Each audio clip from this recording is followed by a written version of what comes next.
แมนแท้หรือบอเพลงหอบฝันข้ามโขงของน้องธิดาลาวติดเพลงที่ยอดฮิตที่สุด1 ใน 10 เพลงที่มาแห้งในขณะนี้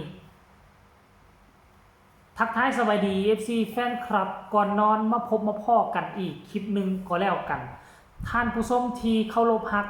ทุกท่านที่เคารพและนับถือมาพบมาพ่อกับค่อยเจบ่าวลาวคลิปนี้โดยเฉพาะคือ FC แฟนคลับของน้องธิดาลาว FC ของเจบ่าวลาวทั้งสองฝั่งของบ่ว่าจะอยู่ทั้งฝั่งนั่นและก็ฝั่งนี้ FC ทางไก่ FC ต่างแดน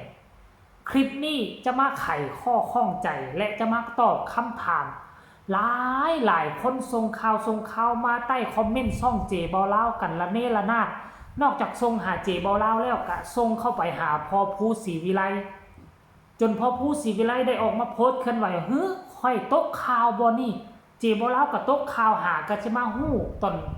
สายมื้อนี้แหละแล้วเจบ่าวลาวก็ไปซอกหาข้อมูลมันเป็นไปเป็นมาคือแนวใดเป็นอย่างจึงมีข้อมูลข่าวสารมาว่าแนวนั้น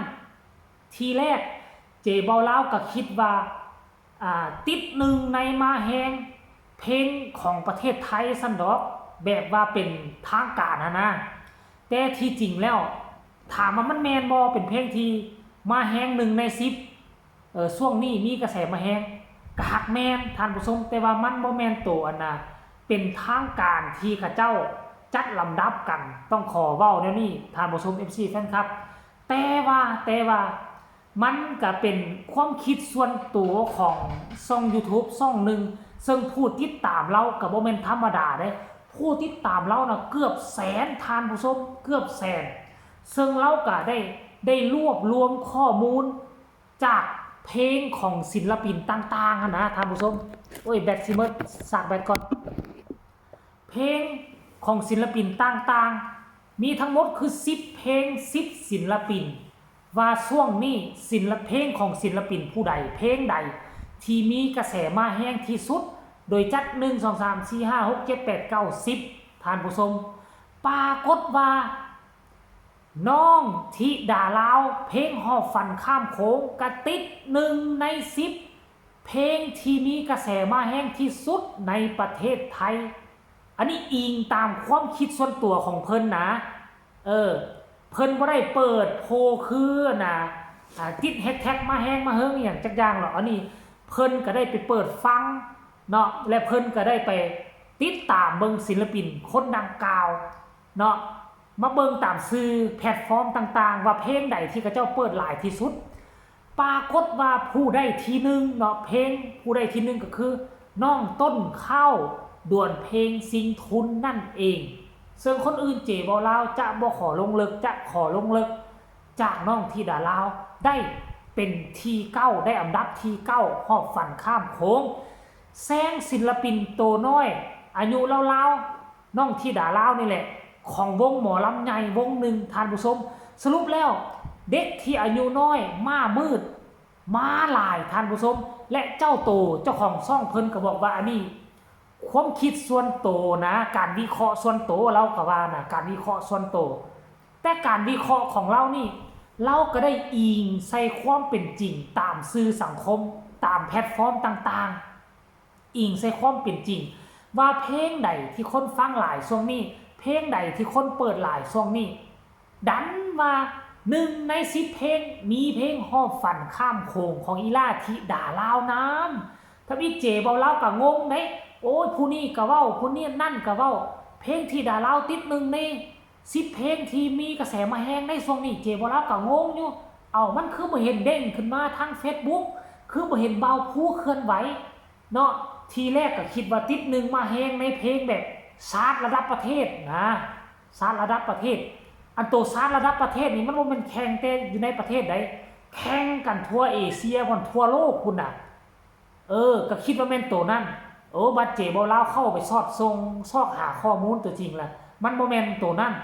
แต่มันเป็นระดับการที่ในช่อง YouTube เขาเจ้าไปซอกแสวงหาข้อมูลในวงแคบกว่าตัวนั้นว่าซั่นซะแต่มันก็เป็นการดีได้ทุกคนอย่างน้อยๆน้องธิดาลาวเพลงของน้องธิดาลาวก็ติด1 ใน 10เพลง ซึ่งมันเป็นนิมิตหมายอันที่ดีถ้ากระแสน้องบ่มาแฮงถ้าเพลงน้องบ่โด่งบ่ดัง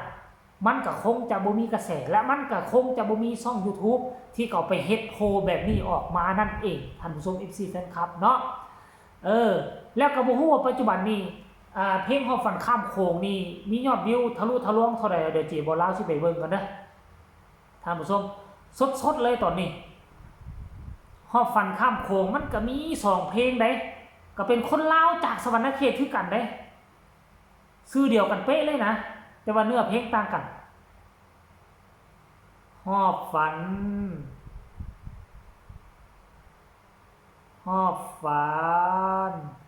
ข้ามโขง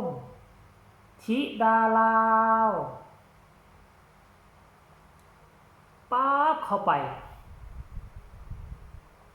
เบิ่งดู1 เดือน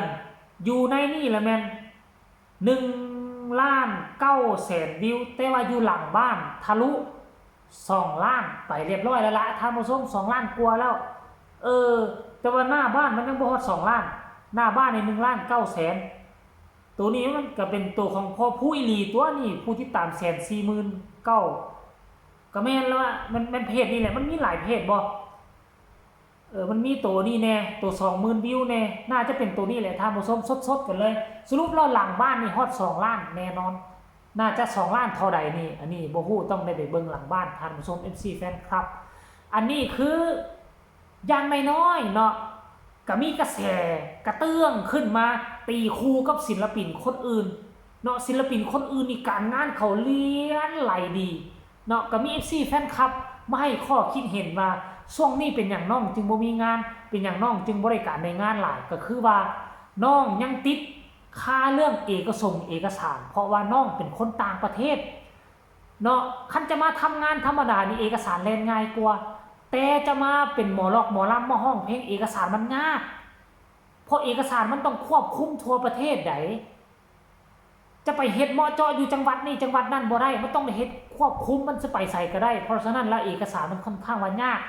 ก็เลยว่าทั้งบ่าวผู้ศิวิไลยังรับงานเต็มพิกัดบ่ได้ว่าซั่นซะอันนี้ความเห็นของบรรดา FC แฟนคลับท่านนึงมาประกอบจะจริงหรือบ่จริงอันนี้เจบ่แล้วก็บ่ฟันธงแต่เจบ่แล้วก็คิดว่าน่าจะเป็นแบบซั่นนั่นแหละเนาะท่านผู้ชม FC แฟนคลับคลิปนี้ก็ขอฝากฟังเอาไว้ซ้ำนี้ก็แล้วกันเอามานำเสนอ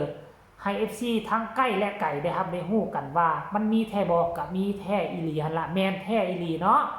ใครมีคำตำหนิติชมคำคิดคำเห็นส่งข่าวมาใต้คอมเมนต์พบกันใหม่ในคลิปหน้า